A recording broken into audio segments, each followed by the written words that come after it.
Hello everyone, Alexis Udine with Group 2 Advertising here, and today I'm going to talk about on-site signage. How important it is to have clear, consistent, and easy to read messaging across all your signage. In many markets, drive-by signage is the #1 contributor of foot traffic, so we want to make sure it's done right and it's done effectively. So what signage am I talking about today? We're going to talk about your community entrance signage first and foremost, your weekend bandit or directional signage, amenity signage, and finally A-frames. So let's start with our weekend bandit signs, as these are the signs that lead people to the community. First and foremost, if you are a builder who builds in multiple communities, we want to make sure the community is front and center and more prominent than the builder's logo. So you want your builder's name to come secondary, and we really want to highlight the community of where you're trying to drive them to. These signs should be simple, easy to read, and you want them to stand out. I do not recommend green, for example, because that will get lost among trees and any foliage in the area. In this example you see here, fairly clear. We know that they're a new home builder. The logo is front and center, followed by the contact information. One thing that is largely successful when it comes to bandit signs or weekend directionals is riders. And these are the things you might see at the top of the signs. When in doubt, add a rider. These can be anything from saying model open, open house, grand opening event, grand opening sales event. This lets your prospects know that something is going on and can absolutely help to draw people in. So I highly recommend riders.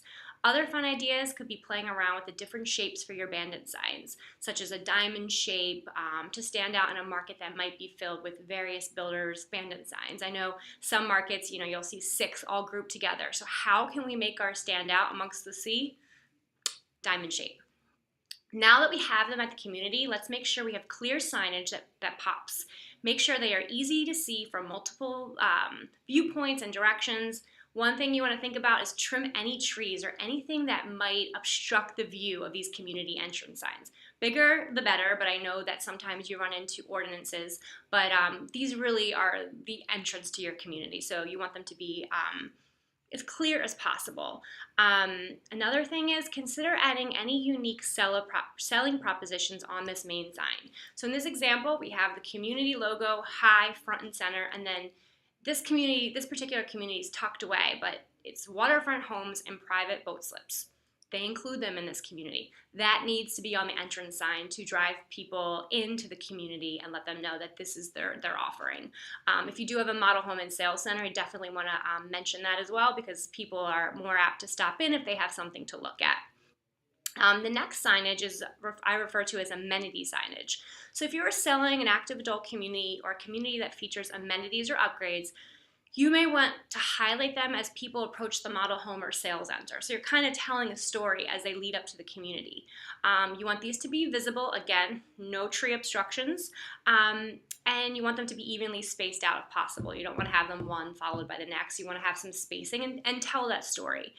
A tip I would like to share today is to add lifestyle and imagery to these signs if it works. So in this example, we added a lifestyle image or product photo to bring these to life and really catch people's attention.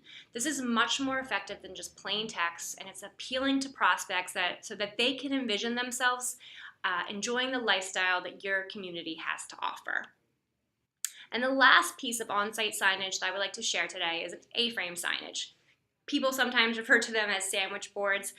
These can be used to show many different messages, but are often placed outside model homes and sales centers to help direct people and guide prospects through knowing you're open and active. So if someone drives in a community and they're not quite sure to go, you want to place them in the driveway or even in the street if you can, and people will know right away where your model is located.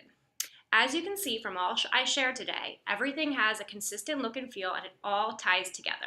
The community is branded heavily throughout, with the builder being secondary.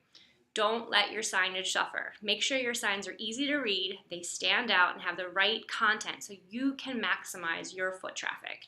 As always, please feel free to reach out to us for any additional information or help creating eye-catching and effective signage for your communities.